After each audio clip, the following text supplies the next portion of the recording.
ఇవే ఇవే జీవన తరంగాలు, ఇవే ఇవే జీవన తరంగాలు, జీవన తరంగాలు.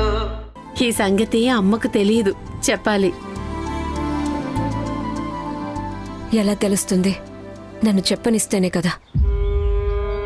అమ్మేమో అలా, ఒకవైపు ప్రేమించిన అతను, ఇంకొక వైపు మీరు. ఎవరికి ఏం చెప్పాలో తెలియని అయోమయ పరిస్థితి. మీకు ఫోన్ చేసే విషయం చెప్తుంటే అమ్మ ఏం చేసింది? నేను చెప్పేది పూర్తిగా వినకుండా అరిచి రాద్ధాంతం చేసింది. ఫోన్లోనే నన్ను ఇంటికి రావద్దు అంది. మా పరువు మర్యాద మంట గలిపావు, నువ్వు గంగలో కలిసిపో అంటూ అరిచి ఫోన్ పెట్టేసింది. అమ్మకి నువ్వంటే చాలా ప్రేమ, చాలా నమ్మకం. ఇష్టపడే వారిపైనే కదా కోపం వచ్చేది. నాకు కూడా కోపం వచ్చింది. నన్ను ఇంటికి రావద్దని చెప్పినందుకు కాదు, ఏ పని పాట లేని మీ ఆయనకు ఇన్నేళ్ల పాటు విసుగు విరామం లేకుండా సేవలు చేస్తున్నందుకు. జాబ్ పోగొట్టుకొని జూదం తాగుడు అప్పులు చేసి అల్లరి చేస్తుంటే అతన్ని ఏమీ అనకుండా నన్ను అన్నందుకు చాలా బాధేసింది. ఒకవేళ అమ్మకు కోపం వస్తే మీ ఆయన మీద రావాలి. అది వదిలేసి నేను ప్రేమిస్తున్నానని చెబితే ఎవరు ఏంటి అని తెలుసుకోకుండా నా మీద అరిచి ఫోన్ పెట్టేసింది. ఎంత బాధపడ్డానో తెలుసా?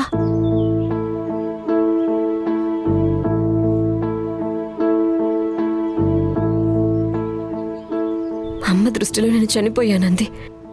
అలా నా మాట్లాడేది? మా ఆయన చేసే పనులకు మేం సర్దుకుపోయాం.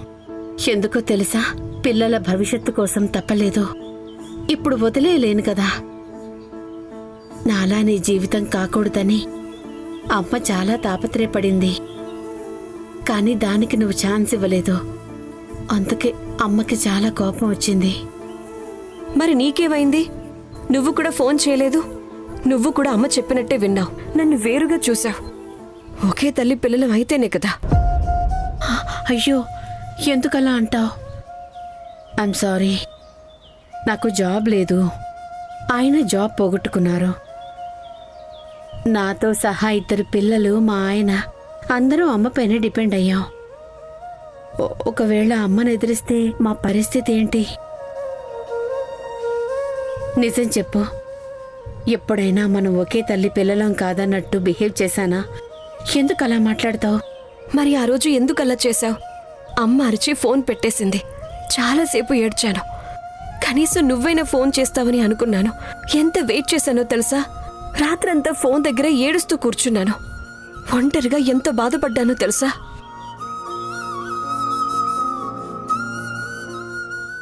సారీ. I'm really sorry. నిన్ను బాధ పెట్టానా? ఆ రోజు నేను ఇంతకంటే ఎక్కువ బాధపడ్డాను. ఈ రోజు నువ్వు బాధపడుతున్నావు. బ్యాలెన్స్ అయింది కదా? నాపై కోపం వచ్చిందా? నీతో గొడవ పడాలని 10 ఏళ్ల నుంచి వెయిట్ చేస్తున్నా. ఈ రోజుకి ఛాన్స్ దొరికింది. నీతో గొడవ పడ్డాను. గొడవ పడితేనే కదా మన వాళ్ళని ఫీలింగ్ వచ్చేది. చనువున్న వాళ్ళ దగ్గరే కదా అరిచి గొడవ చేస్తాం. అంతే కదక్కా? పాయసం చాలా బాగుంది. నీతో గొడవ పడ్డం ఇంకా ఇంకా బాగుంది. నువ్వేం మారలేదు. అదే ఆట పట్టించటం, అదే అల్లరి. కాసేపు గుండె ఆగినంత పనైంది. ఏడిపించోపో.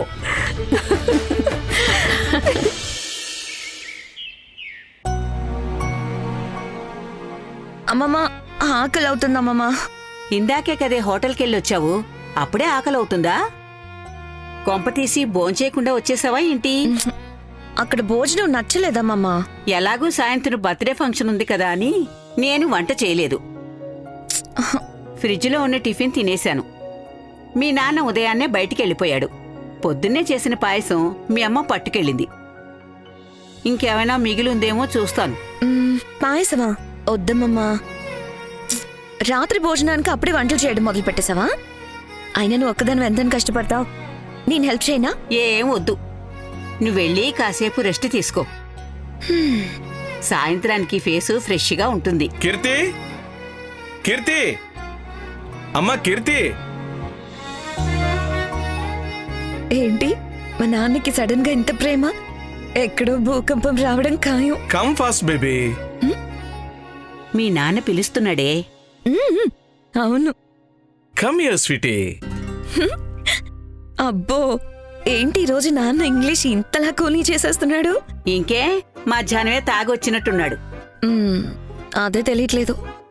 ఎందుకో గాని నాన్న ఈరోజు ఫుల్ జోష్ లో ఉన్నాడు. ఏమైందో ఏమో, నా మీద ప్రేమ ఉప్పొంగిపోతుంది. కీర్తి వాట్ ఆర్ యు డూయింగ్? వస్తున్నా నాన్న. Come fast. వస్తున్నా నాన్న.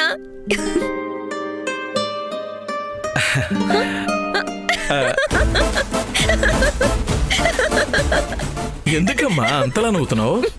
వాట్సాప్ అమ్మమ్మ ఒకసారి ఇట్రా.